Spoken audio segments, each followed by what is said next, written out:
Au nom du Père et du Fils et du Saint-Esprit, Amen. Grande joie d'être là avec toi en ce dimanche. Nous sommes au 16e dimanche du temps ordinaire et nous sommes le 21 juillet. Dimanche, jour de joie, jour de fête, car le Seigneur est avec nous. La première lecture d'aujourd'hui, c'est Jérémie chapitre 23, à partir du verset 1. Malheur aux pasteurs qui perdent et dispersent les brebis de mon pâturage, oracle du Seigneur. C'est pourquoi ainsi parle le Seigneur, le Dieu d'Israël, contre les pasteurs qui ont à paître mon peuple. Vous avez dispersé mes brebis. Vous les avez chassées et ne vous en êtes pas occupés. Eh bien, moi, je vais m'occuper de vous pour vos méfaits, oracle du Seigneur. Je rassemblerai moi-même le reste de mes brebis de tous les pays où je les aurai dispersés, et je les ramènerai dans leurs prairies. Elles seront fécondes et se multiplieront. Je susciterai pour elles des pasteurs qui les feront paître.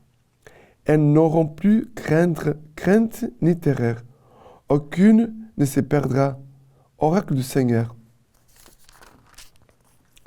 Voici venir des jours, oracle du Seigneur, où je susciterai à David un germe juste. Un roi régnera et sera intelligent, exerçant dans les pays droit et justice. En ce jour, Juda sera sauvé, et Israël habitera en sécurité. Voici le nom dont on l'appellera, Seigneur notre justice. Alors, ici, parle des mauvais pasteurs et d'une promesse d'un bon pasteur. Bien sûr qu'ici, parle de cette prophétie, dit, voici venir des jours, oracle du Seigneur, où je susciterai à David un germe juste. Un roi régnera, exerçant dans le pays le droit et justice. Son nom sera Dieu notre justice. Bien sûr que ce roi, ce bon berger, c'est vraiment la venue de Jésus-Christ, descendant de David. Mais nous devons prier pour nos pasteurs. Nous devons rendre grâce à Dieu pour les bons pasteurs que Dieu a donnés à notre Église. Mais nous devons aussi prier pour ceux ou celles qui ne se conduisent pas comme des bons pasteurs, de bons bergers. Nous devons demander au Seigneur des bons pasteurs selon le cœur de Jésus. Prions et demandons au Seigneur des bergers pour l'Église, de bons bergers, de bons pasteurs. Parce qu'on sait très bien que Dieu appelle beaucoup de personnes, mais l'appel de Dieu dans nos vies, ça ne veut pas dire que moi, je suis meilleur que tous les autres et c'est pour cela que le Seigneur m'a choisi. Voilà, j'ai un grand mérite. Regardez-moi. Non. L'appel de Dieu, c'est un appel à la sainteté et à la conversion. L'appel que le Seigneur m'a fait, moi, que je suis prêtre, c'est pour que je devienne un bon pasteur. Peut-être, il y a des choses en moi que je dois encore changer, améliorer, me convertir pour devenir un bon pasteur. Voilà, que le Seigneur nous invite, nous tous, à rendre grâce pour les bergers, que le Seigneur nous a donné, de bons bergers, mais de prier aussi pour que tous les bergers soient des bons bergers. Et que le Seigneur le garde comme ça, parce que je peux commencer bien comme un bon pasteur, mon berger, et après je peux me perdre sur les chemins. Que le Seigneur nous garde toujours nos cœurs, nos yeux, nos pensées centrés sur Jésus, bon berger. Et le psaume d'aujourd'hui, c'est le psaume 23. Le psaume 23 nous dit ceci. Le Seigneur est mon berger, rien ne me manque. Sur de près d'herbes fraîches, il me fait reposer. Vers les eaux du repos, il me mène. Il y refait mon âme. Il me guide au sentier de justice à cause de son nom. Passerai-je un ravin de ténèbres? Je ne crains aucun mal, car tu es près de moi. Ton bâton, ta houlette sont là qui me consolent. Devant moi, tu apprêtes une table face à mes adversaires. De l'onction, tu me parfumes la tête, ma coupe déborde. Oui, grâce et bonheur me pressent tous les jours de ma vie. Ma demeure, c'est la maison du Seigneur en la longueur des jours. Grâce et bonheur me pressent tous les jours de ma vie. Ma demeure est la maison du Seigneur pour tous les jours. Voilà celui qui prie ces psaumes, qui contemple ces psaumes. Il va contempler les bienfaits de Dieu. Parce qu'ici, parle du bon berger, de tout ce qu'il fait pour nous. Voilà, tout ce que le bon berger fait pour nous. Et que nous puissions aussi devenir de bons brebis. Une bonne brebis deviendra un bon pasteur. Et un bon pasteur façonne aussi le cœur de ses brebis et elles seront aussi bonnes. Prions pour notre Église parce que le troupeau de Jésus, c'est notre Église. D'accord? Et la deuxième lecture d'aujourd'hui, c'est Éphésiens chapitre 2 à partir du verset 13.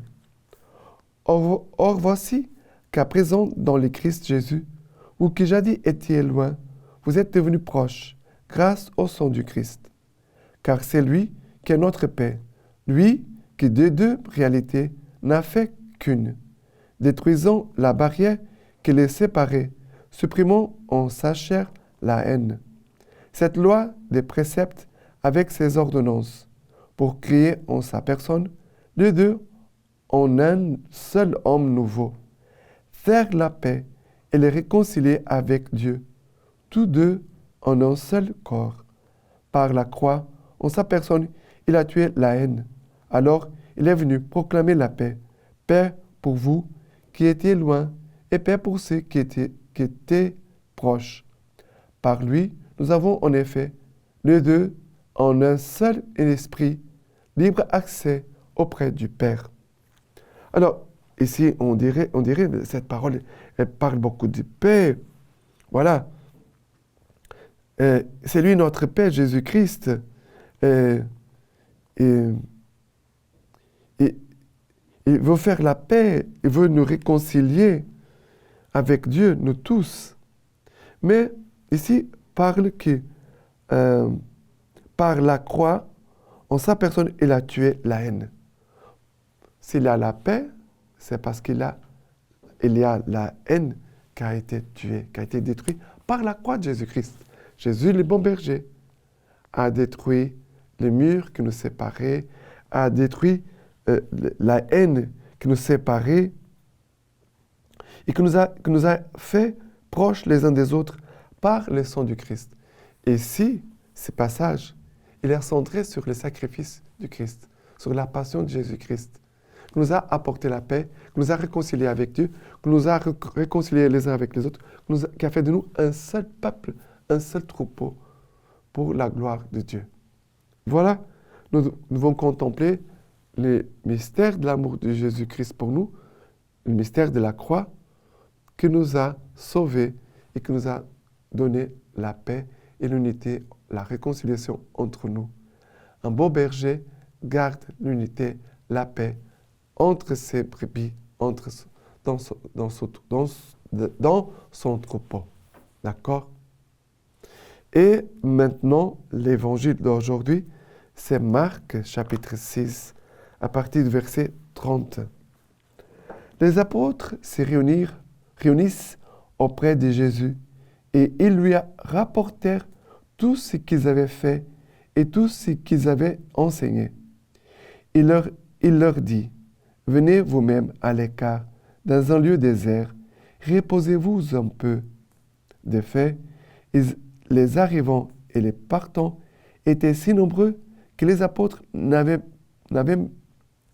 pas même le temps de manger. Ils partirent donc dans la barque vers un lieu désert à l'écart. Les voyant s'éloigner, beaucoup comprirent et de toutes les villes, on accourut là-bas à pied et on le devança. En débarquant, il vit une foule nombreuse et il en eut pitié, parce qu'ils étaient comme des brebis qui n'ont pas de berger. Et il se mit à les enseigner longuement. Jésus a pitié des brebis. Quelle est la première chose que Jésus a fait? Les enseigner. Jésus va former, donner formation, évangéliser, enseigner la parole de Dieu. Jésus, les premiers actes de miséricorde de Jésus envers nous, envers son troupeau, c'est de nous rassembler pour l'écouter. Il rassemble les brebis pour les former, pour enseigner, pour évangéliser. C'est cela la première chose que nous, les pasteurs, avons comme rôle. Bien sûr qu'après, on peut avoir des activités avec les pastorales, aider les pauvres, aller visiter les malades, tout ça. Tout ce qui concerne notre mission comme pasteur, comme berger. Mais n'oublions pas que la première chose, c'est rassembler le troupeau pour la prière et pour la formation. Jésus nous a dit ici, il s'est mis à les enseigner longuement. Ça n'a pas été 5 minutes. Jésus a pris vraiment le temps de mettre le royaume dans le cœur de ses brebis. Le royaume que nous sommes en train de construire, que nous voulons construire, bâtir sur cette terre, d'abord, il doit être bâti et construit dans nos cœurs, dans nos âmes, dans nos intelligences. Voilà. L'évangélisation, la formation. D'accord? Et la lecture patristique d'aujourd'hui de Saint Ignace d'Antioche. Et je leur souhaite ce qui est le plus important, l'union avec Jésus et le Père, en qui, après avoir résisté à toutes les attaques du prince de ce monde et y avoir échappé, nous atteindrons Dieu, puisque j'ai eu l'honneur de vous voir par l'intermédiaire de Damas, votre évêque digne de Dieu, des dignes presbytres Bassus et Apollonius, et de son compagnon de service, le diacre Zossion. Je souhaite jouir de sa présence, car il est soumis à l'évêque comme à la grâce de Dieu, et au presbyterium comme à la loi de Jésus-Christ. Voilà, ici l'unité du troupeau de l'Église. Maintenant, je vous laisse la bénédiction par les mains toutes pures de la Vierge Marie. Dieu vous bénisse et vous garde, le Père, le Fils et le Saint-Esprit. Amen.